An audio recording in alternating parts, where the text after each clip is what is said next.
पक्षरु 21 August Bharat बंद दिया जाइथिबा डाकरा परजंगरे सफल होइछि। सर्वोच्च न्यायालय निर्णय माध्यम अनुसूचित जाति और जनजाति वर्गर भागीदारी आरक्षण को क्षुण्ण करने षड्यंत्र विरोध में आंदोलन तेजी उठिथिला।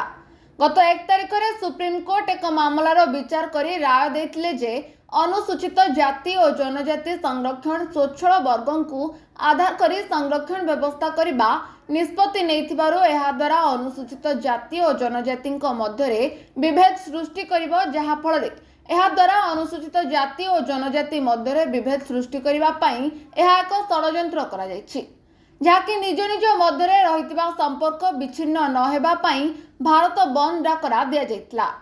एही परिप्रेक्षी में सर्वभारतीय संगठन निष्पत्ति को समर्थन जणाई ढेंकानाल जिला परजंग ब्लॉक आदिवासी चेतना संगठन नीलमाधव आदिवासी सेवा संघ और आंचलिक आंबेडकर फाउंडेशन पक्षरु हजार हजार संख्यक समर्थन रे शांतिपूर्ण भावे 5 घंटा धरी हाथीलुचाणी छक निकटस्थ पेट्रोल पंप निकट में 53 नंबर जातीय राजपथ अवरोध करथिले। एहा फଳରେ जनजीवन प्रभावित हेबा सांगकु उभय दिगकु यातायात संपूर्ण ठप हो जाइतला। अवरोध समय हाथ में बैनर पताका धरी कोटा उपरे कोटा चलिबो नहीं, केंद्र सरकार हाय हाय 341 और 342 धारा चलिबो नहीं, उपवर्गीकरण नीति चलिबो नहीं, सुप्रीम कोर्ट मनमानी राय चलिबो नहीं, जदि चलिबो निया जलिबो नाराबाजी करथिले। मो ना लालमोहन मुर्मू आदिवासी चेतना संगठन प्रेसिडेंट।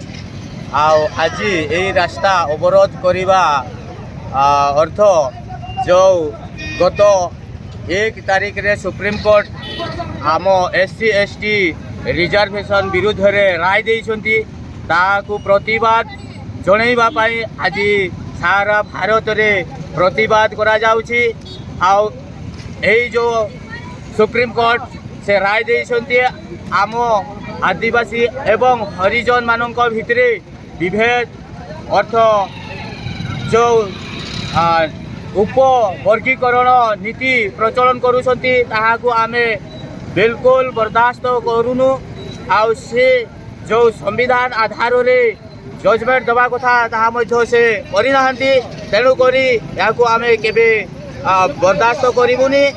जदि आमर ए प्रतिवाद सुप्रीम कोर्ट तांकर राय प्रत्याहार करतिनी, ताहाले आमे भविष्यत रे पुणी व्यापक आकार रे धारणा रे बसी रहिबु अनिर्दिष्ट काल पर्यंत। आमे चेतावनी दउछु सुप्रीम कोर्ट एवं केंद्र सरकारों को, जदि आमर प्रतिवाद से ग्रहण न करती, आमर सजेशन ग्रहण न करती, आमे आगामी भितरे आमे किछि तारीख तो आमे स्थिर करिनो, किंतु से जदि आमर प्रतिवाद को ग्रहण न करती आमे आगामी दिन में निश्चित भाव में सारा भारत रे निया जलिबो एवं आदिवासी हरिजन माने निश्चित भाव में राज रास्ता को उल्हे आसिबे। आंचलिक आंबेडकर फाउंडेशन आज जो ऐतिहासिक जो रैली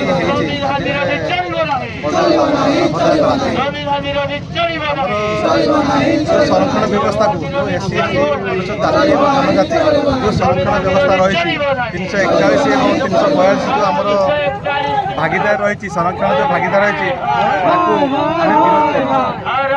कौन केंद्र सरकार और सुप्रीम कोर्ट जो राय आनी एक षड्यंत्र आम शिकार भविष्य पीढ़ी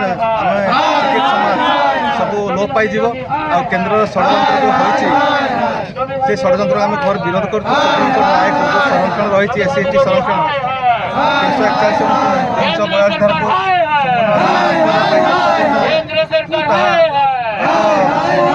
और 342 SC ST मान जीवन धारा SC ST भविष्य पीढ़ी को संपूर्ण नष्ट करने संपूर्ण ऐतिहासिक दिन रही अगस्ट 21 आम घोर विरोध कर सारा भारत वर्ष घोर विरोध करूँ। बर्तमान पर्जंग अंचल में SC ST सब भाई भाई आंदोलन आज लड़ाई करूँ। जदि এই আইনটি যদি এই সংরক্ষণ পুরা সুপ্রিমকোর্ଟ রায় ଆଣୁଛନ୍ତି ଯଦି ପ୍ରତ୍ୟାହାର ନ କରିବେ ଆଗାମୀ ଦିନରେ ଭବିଷ୍ୟତରେ ଆମେ ସ୍ୱତନ୍ତ୍ର ରାଜରାସ୍ତାରେ ଲଢ଼େଇ କରିବୁ ଏବଂ ଭାରତବର୍ଷରେ ଆମେ ନିଆଁ ଜଳେଇବୁ।